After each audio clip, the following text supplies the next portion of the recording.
Good morning, everybody. It's Ray Gibson, and I just wanted to, I don't know, give a little bit of an update.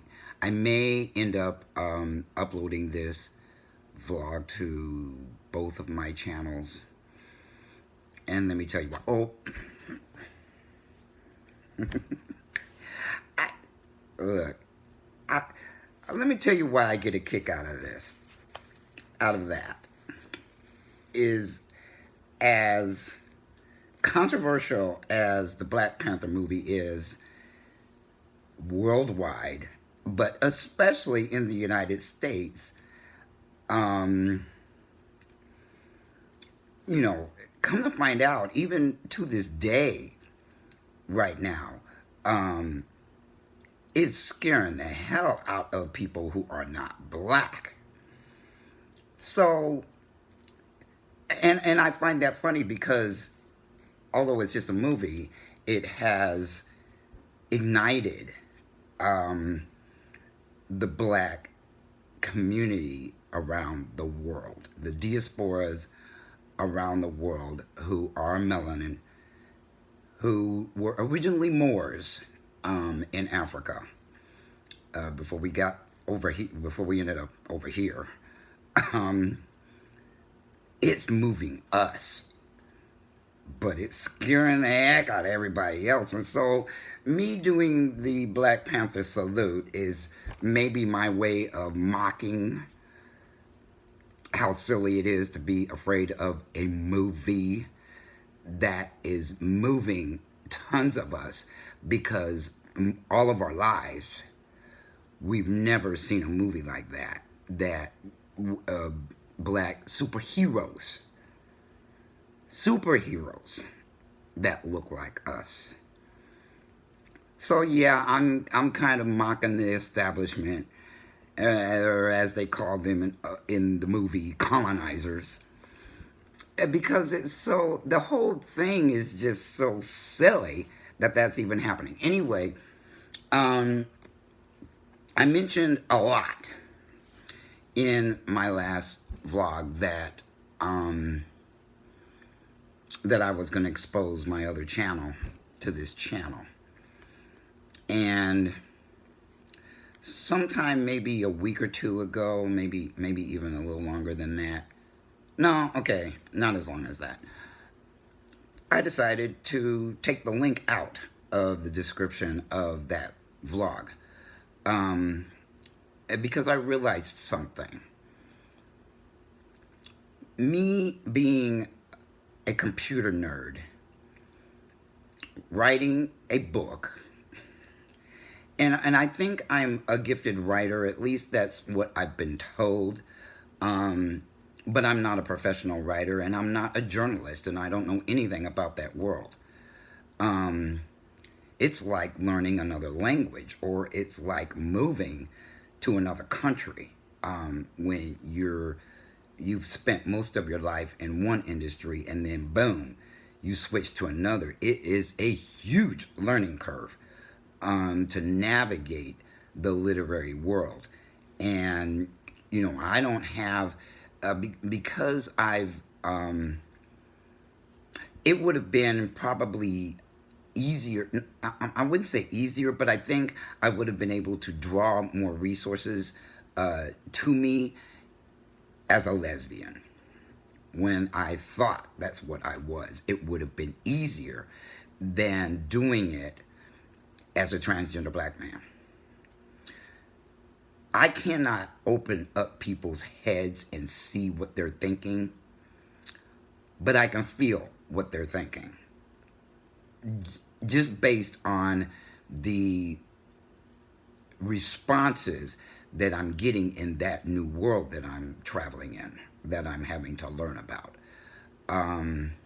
So, what do I mean by that? So I told everybody I sent my book to a publisher. And immediately after I did that, I started asking questions about the process and how long it would take. Would they read the book and then make a decision to publish it or not to publish it? Would they communicate that with me and everything? And lo and behold, I sent that book out there with no net and have not gotten a response from that publisher. No matter how many phone calls I make, how many emails that I send, nothing. So I also said in that my last vlog that I would continue to look for a literary agent, which I have been doing, and also other publishing companies that I may not know exist out there, because I'm standing by the fact that my book shouldn't be self-published.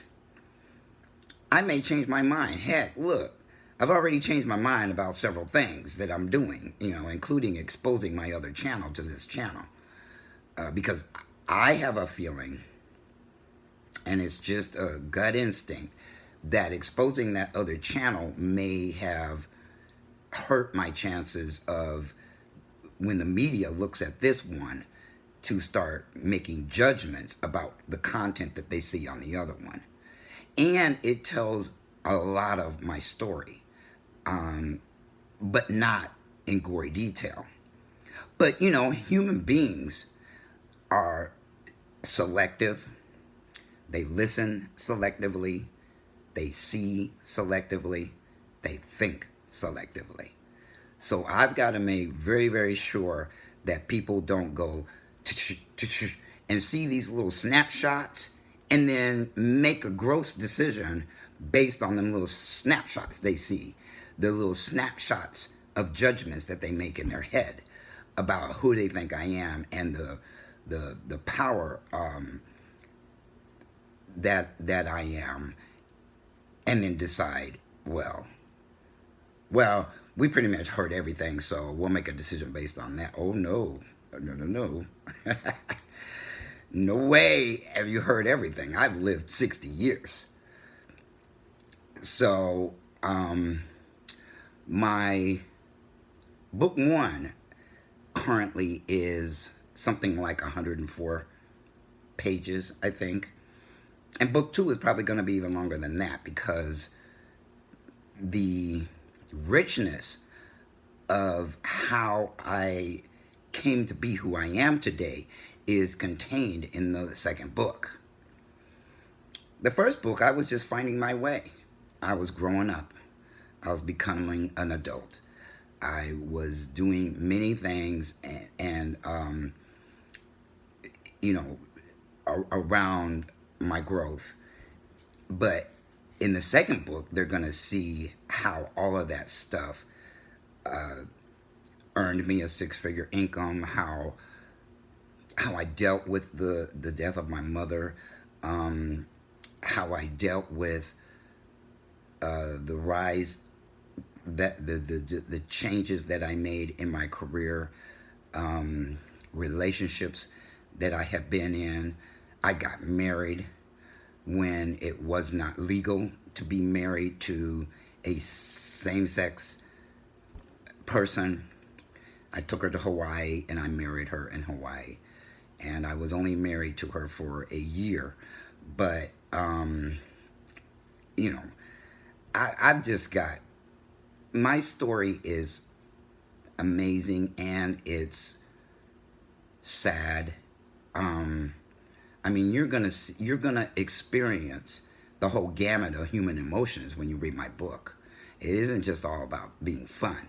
It isn't all just about, what it was like to grow up in the shadow of a celebrity.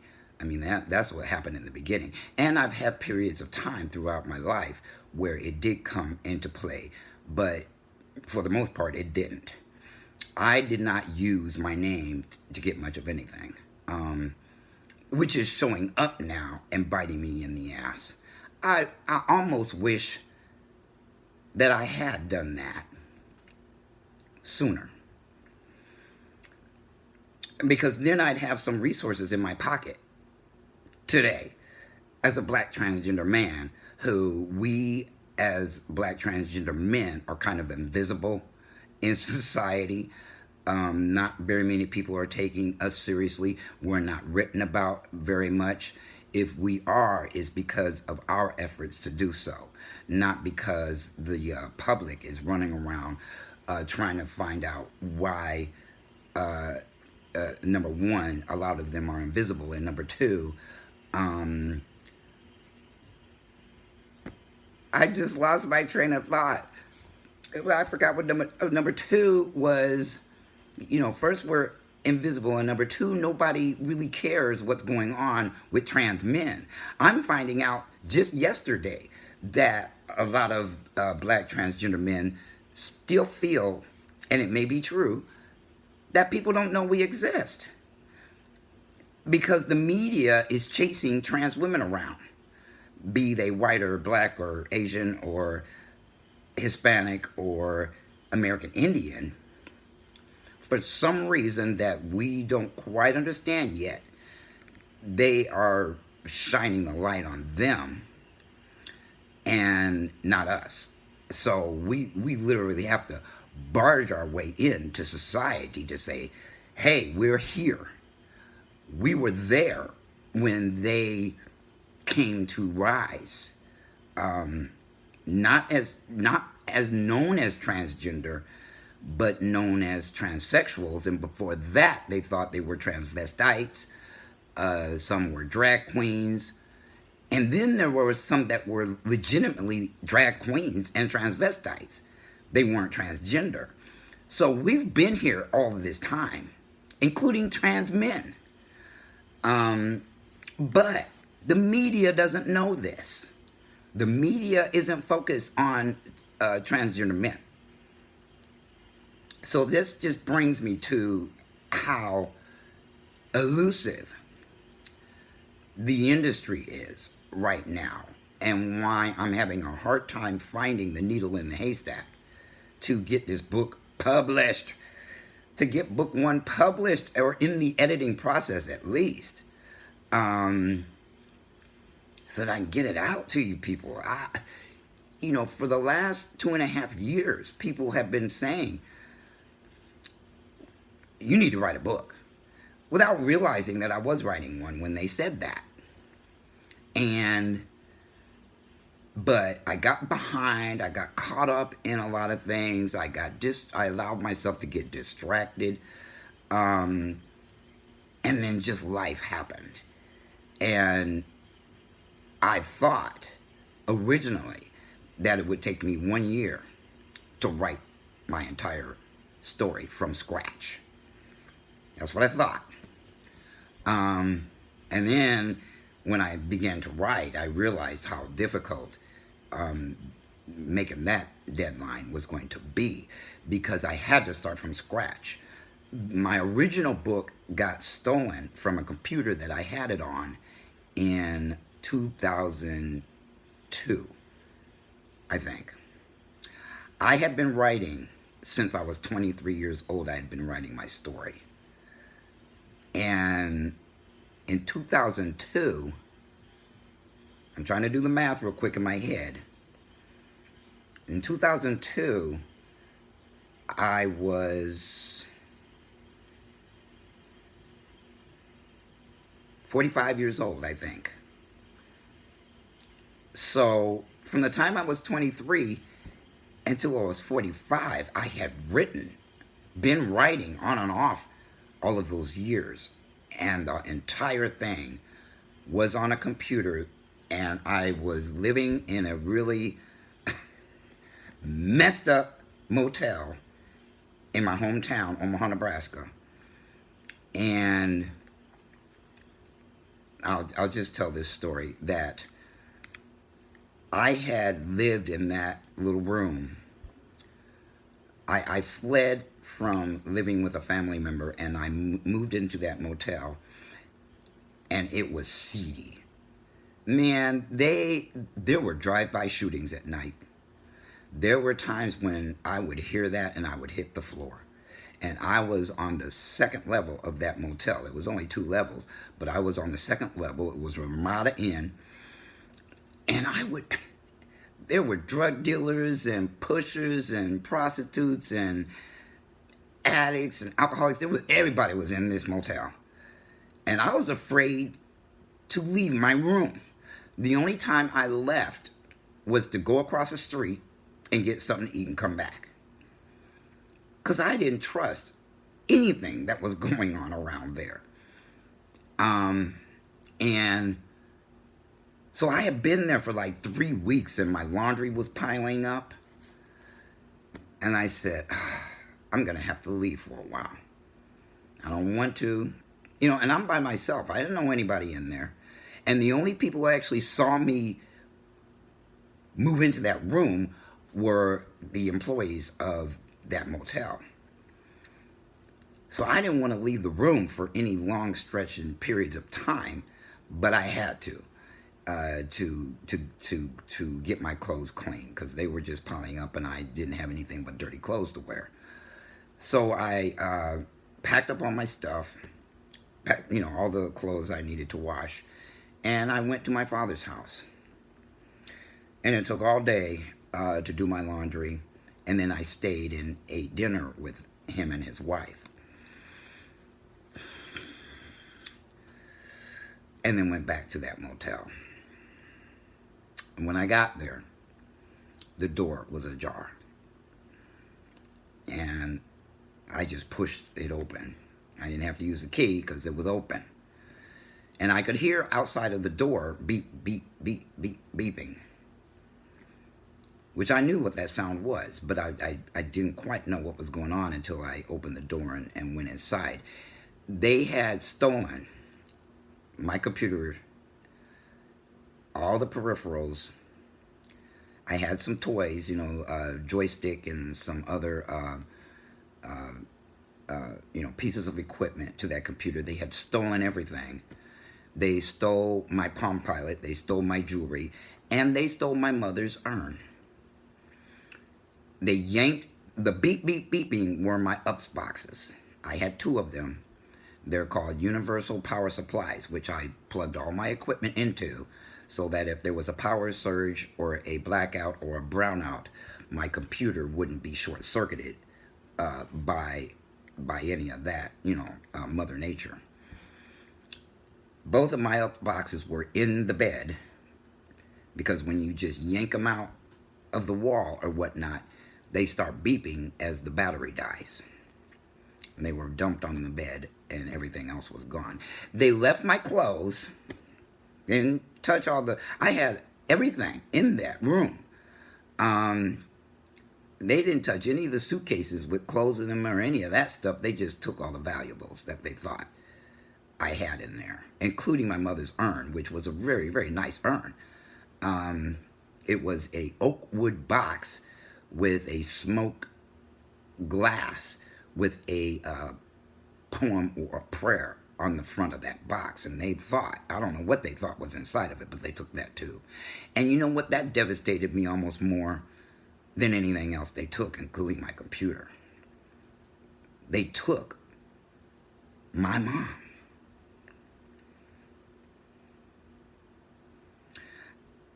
Now see, this is the kind of thing that's going to happen when I start writing about my mom passing.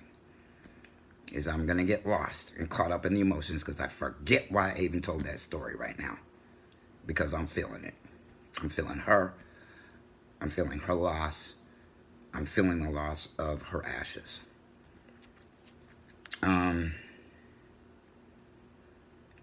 Yep. I'm gone. Anyway, this vlog is getting long and I'm trying not to make them more than 15 minutes. But I just wanted to give everybody an update that, right now I'm dealing with a lot of male ego stuff in the literary world that I'm not used to dealing with. And I'm a black man too. So, if some of you understand what I'm saying, that being in that world, being as much of an alpha male as I am, not really being a butt kisser, I'm having to pull out Mr. Tactful when I'm tacky as hell. Well, I'm not tacky, I'm not petty, but I speak my mind, and a lot of people can't be with that. They're scared of that. It's why they're scared of us. God forbid we have a voice and we're vocal with it, especially if we're black men. Look around, do your research, do your history. They're trying to take us out in this society. So that's where I'm at. It's early in the morning, so it's gonna maybe it'll be faster upload for this one. I also might change the title of my book. Not a lot, just one word. I might change Ghetto to Hood, but I'm gonna find a publisher first and talk to them about all of my thoughts around my book, and see what they think is gonna be best for the book. What is going to connect to the readers. That's how I'm writing this book, is to connect with you out there. It ain't for my ego. It ain't for me to heal. It ain't for any of those reasons that I'm writing this book. It's to make a difference in the world. So everybody have a blessed weekend. Well, you only got one day left. So, hey, make it a great one. And Ray Gibson will talk with you later. Peace.